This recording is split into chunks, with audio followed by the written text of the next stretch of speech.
Silence. That ancient silence that is often lost in the noise of the modern world, but is not actually the most natural representation of the human soul. For thousands of years, man has searched for the details of this silence. He could not find it in the outside world, because crowds, wars, cities, thoughts, and desires descended on him like fogs covering this silence. Then man turned his gaze from the outside to the inside. He closed his eyes, followed his breath, calmed his mind, and waited. That's when it started to change. It was an effort to get away from the outside world and find order in the inner world. It was neither the monopoly of a religion nor the production of just one. Meditation was an ancient journey in which man resorted to answering his existential aspects and progressing.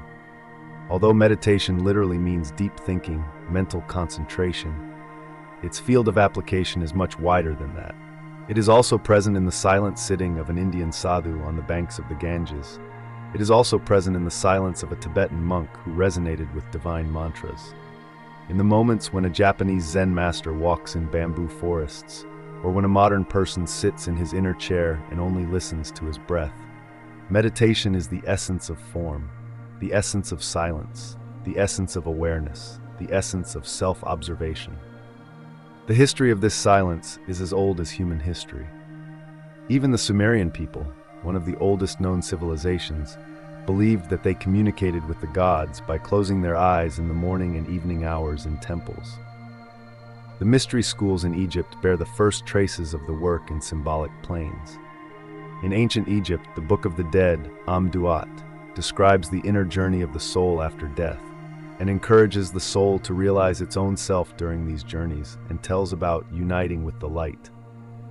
This unification is a state of consciousness, and the choice begins right here. It is unifying with consciousness. In the forests of ancient India, it was a way of life thousands of years ago.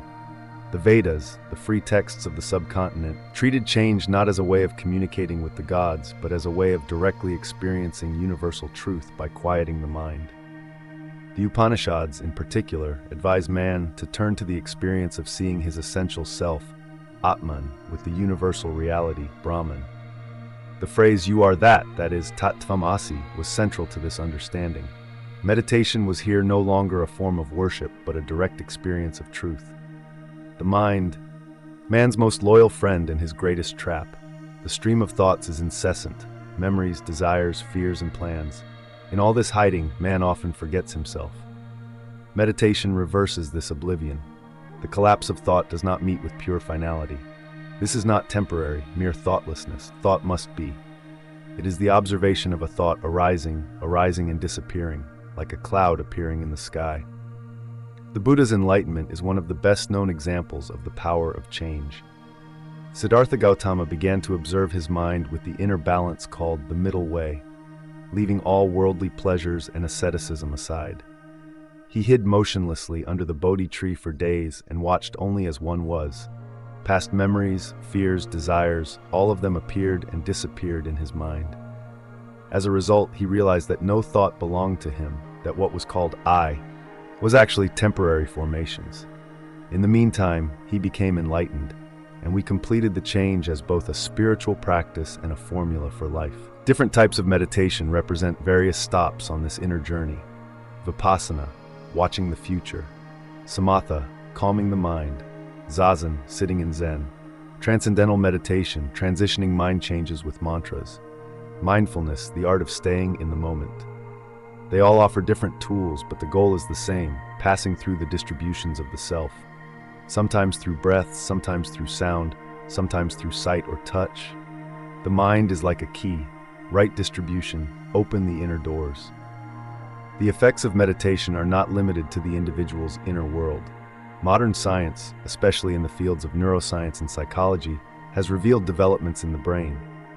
Functional MRI scans have shown more activity in the prefrontal cortex, which ensures regular functioning.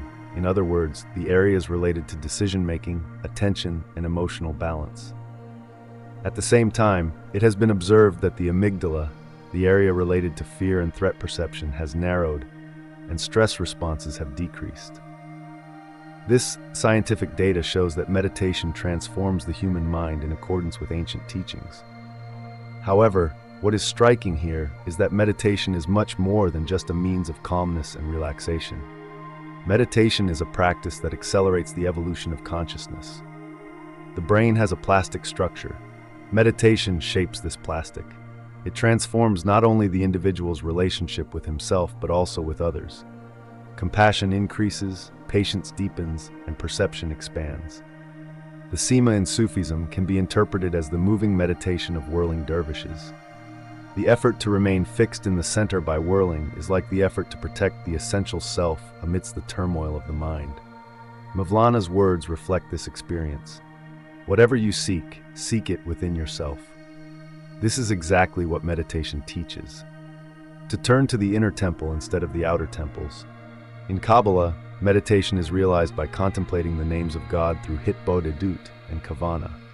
In Hermetic traditions, meditation is seen as a means of harmonizing with universal principles. Within the framework of the understanding that macrocosm and microcosm are one, a person tries to sense the rhythm of the universe in his/her own soul. In ancient China, especially in Taoism, meditation is the art of being in harmony with nature. In Laozi's teachings, there is the understanding of movement in stillness. Practices such as Qigong and Tai Chi are forms of meditation that also include the physical dimensions. The combination of breath, movement, and mental focus is one of the ways to integrate with the Tao. Taoist meditation aims for the person to resonate with the cycles of nature. In ancient Greece, Pythagoreans and Platonists saw meditation as the purification of the soul and remembering the truth. According to Plato, knowledge is remembrance and amnesis, and this remembrance is possible through introspection. In Pythagoras' system, based on the sacredness of numbers, silence is the key to internal order. In modern psychotherapy, meditation, especially with conscious awareness, mindfulness techniques, has become a supportive tool in the treatment of many disorders, such as depression, anxiety, and post-traumatic stress disorder. The Mindfulness-Based Stress Reduction Program, MBSR, developed by John Kabat-Zinn, is an important step that has brought meditation to the center of clinical practice in the West.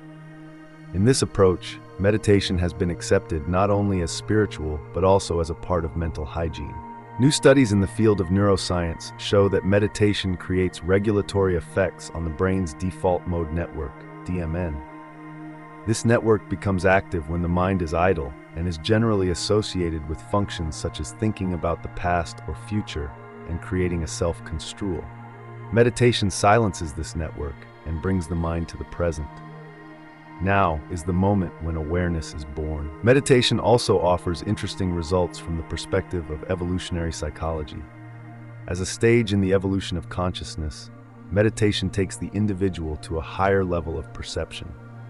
The effort to reach the highest level in Abraham Maslow's self-actualization pyramid is actually the essence of meditation. People live not only to survive, but to find meaning. Meditation shows that this meaning is born in silence. As a result, meditation has been both a spiritual quest and a scientific curiosity throughout history.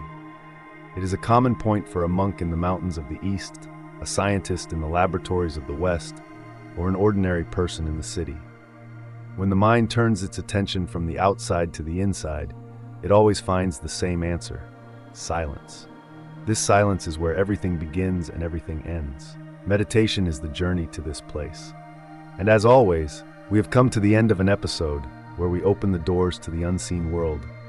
Thanks for watching, and see you in the next mystery.